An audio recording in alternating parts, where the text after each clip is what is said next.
So the WNBA proposes $1.2 million max player salary amid ongoing CBA negotiations. Let's talk about it.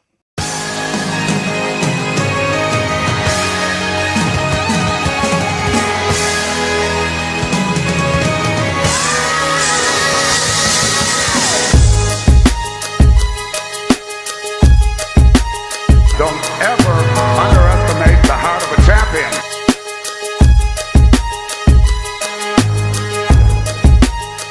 Okay, Ring Culture, welcome back to Ring Culture, where we play no games, we just spit game about the game we love. Before we get into this video, make sure y'all go over to my reaction page, the Nuclear Reaction, and check out my sports reactions. I have two sports reactions playlists so far on that channel, and y'all will love it. Before you start watching this whole video, take 1 second and like the video and comment down below. That's how y'all push me into the algorithm, and then I'll go get them when my content hit them and fit them and sit with them. Subscribe and hit the bell notification so y'all can be notified for every time I upload, and share my content so we can grow this Ring Culture family over here.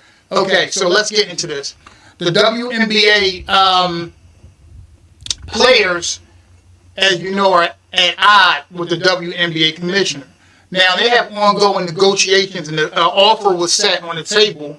And it's an okay offer. It's pretty good, but the WNBA players want, they don't want set. They want their contracts to grow as the league is growing. This is about hoopers. I want to see these hoopers get paid, because y'all already know I love the WNBA. So one of the players, Abuma Wale, she's going to explain the WNBA offer, the WNBA commissioner offer to the WNBA, but she's going to go really deep in depth. So I want y'all to listen to this, and I'll come back and tell you what I think on the other side.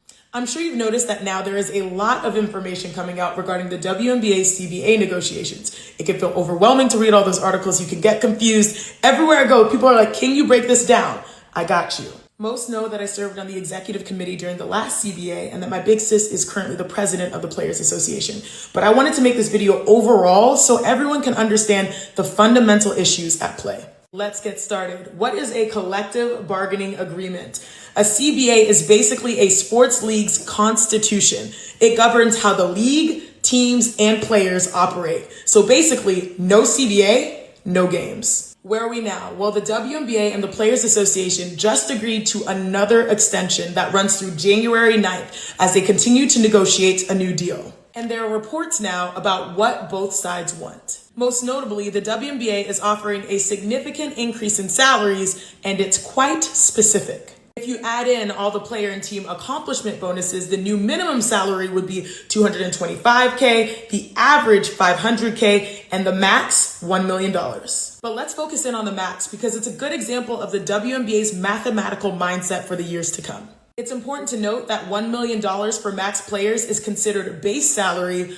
with projected revenue sharing pushing total earnings for max players to more than $1.2 million. Which means that based on the WNBA's projections for the next 4 to 5 years, a max player will only see their salary change around $200,000 no matter how much the league continues to grow.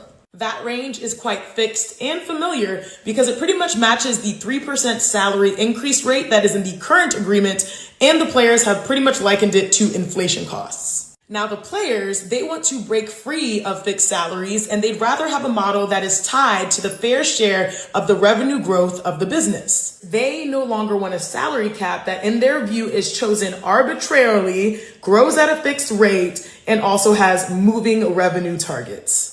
Now here's where things get a little bit complicated, so please stick with me. If the WNBA league ownership structure were a pie, 42.1% of the WNBA's business is owned by the NBA, 42.1% of the business is owned by the now 15, as we expand, owners of the WNBA, and 15.8% is owned by the strategic investors that came in 2022. So there are many hands in the mix looking for returns, especially now with business booming. Let's dive deeper. I know a lot of people love to say that the WNBA has been losing money, but here are the facts. Team valuations are jumping astronomically. For example, Mark Davis in 2021 bought the Las Vegas Aces for what is reported to be around $2 million. And 5 years, 3 championships later, the Aces are now valued at $290 million. That is 145x growth. Simply unbelievable. And let's not talk about the new kids on the block. Owning a sports team is a generational growth project and asset. And now the WNBA is skyrocketing for these owners. If you're a visual learner like me, you are going to love this graphic created by Bloomberg, Forbes, and Sportico, who crunched the numbers. So the gray represents how much money the WNBA makes. The light blue represents if the WNBA had the NBA model, which is about a 50% share in revenue. The dark blue represents the current state of affairs for WNBA players. The key point that WNBA players are noting is that as the league continues to grow with revenue, they are quite flat and fixed. All right. What else does the WNBA want? With the proposed increases in player salaries, the WNBA does not want to pay for team housing anymore. For select max players, it might make sense. But it begs questions for the majority, especially those in large markets like New York, Los Angeles, Chicago, and the Bay. Players that could be hit the hardest, those without guaranteed contracts, and rookies. Speaking of which, the WNBA has proposed an earlier start date for training camp, March. Now, I'm not gonna lie, the broadcaster in me had to clutch my pearls for a moment. A mid-March training camp suggests an early April start for the WNBA season. Again, for context, UConn won their championship this year on April 6th, and Paige was drafted number 1 to the Dallas Wings on April 14th. 2 things here. Would top college players now evaluate not playing in the NCAA tournament so that they can prepare themselves for training camp and the games? That would be a seismic shift in March Madness. And also, what is the long-term health impact on college players who have been playing since October and going straight and late into the WNBA without a break? Starting earlier also implies more games due to the expansion teams and increasing demand. Unrivaled ends in March, Project B is rumored to end in April, and of course, overseas always cuts it close. So, those are the big WNBA proposal points and the subsequent questions raised. But please also keep an eye on maternity, retirement benefits, facilities, because the last CBA accomplished some watershed changes that were an inspiration and a blueprint, not just for the women of the WNBA, but also women overall in the workplace. And if you are still watching me right now, salute to you. You are a real one. All right, y'all, we out. So yeah.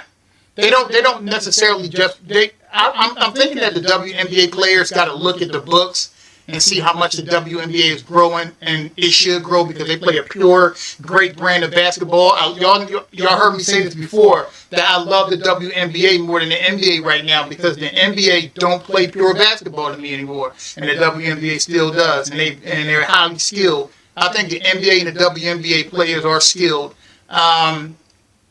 But just watching the WNBA playoffs, I was hyped the whole time. I was invested in all the games, and I really want to see these hoopers get the money they deserve because the minimum contract in the WNBA is $66,000 a year. That's insane. I worked for a company where I was making more than that,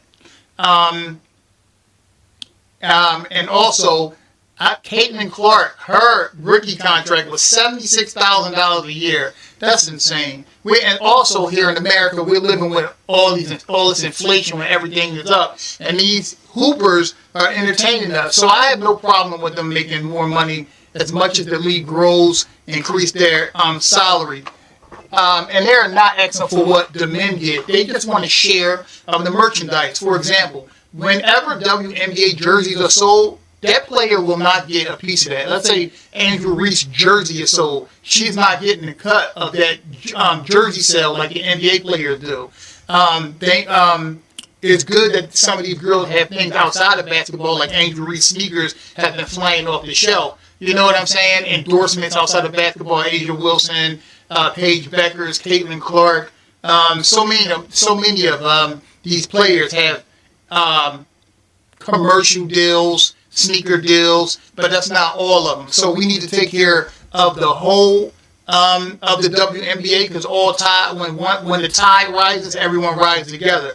This is what I really want to see from the WNBA, because I'm invested. I watch getting to every game of the WNBA that comes on, because I just love basketball. I love their brand of basketball, and it's exciting to me. And also, I feel like I'm watching history. I feel like I'm watching the GOAT. I feel like A'ja Wilson, by the time her career is over, she will be by far the GOAT in the WNBA. But anyway, y'all, let me know what y'all think down below. Before I go, this proposal, the players are likely to reject this, because like I told y'all, I think they got to look at the books and feel like the WNBA is lowballing them. So the negotiations are going to go on for a while. I'm fairly certain that they're going to reach a deal before the season starts on correct compensation. This happened a couple years ago with the writer's strike. Remember, they was on strike for a long time, and then the studios started to feel the pressure, even though they were telling the actors that they could wait it out. The studios folded. The WNBA needs to fold on this, and we're at this time in America where capitalism is taking over. Which if you're a moral capitalist, you don't care about the product, and the product here are the ones that are hoopers. We watching it in basketball. We watching it in boxing with the sanctioning fees grift, where they're looking at the boxes as nothing more than property. That's insane. These are the ones that's making you the money. Making you the money. And the WNBA has not been losing money for years. That's just a myth that somebody started on the internet. And some people, as soon as they hear something on the internet, they believe it's real. But anyway, ring culture, y'all let me know what y'all think down below. And always remember, we are ring culture, because the whole point of the culture is to win rings. For the culture, I love y'all. Peace.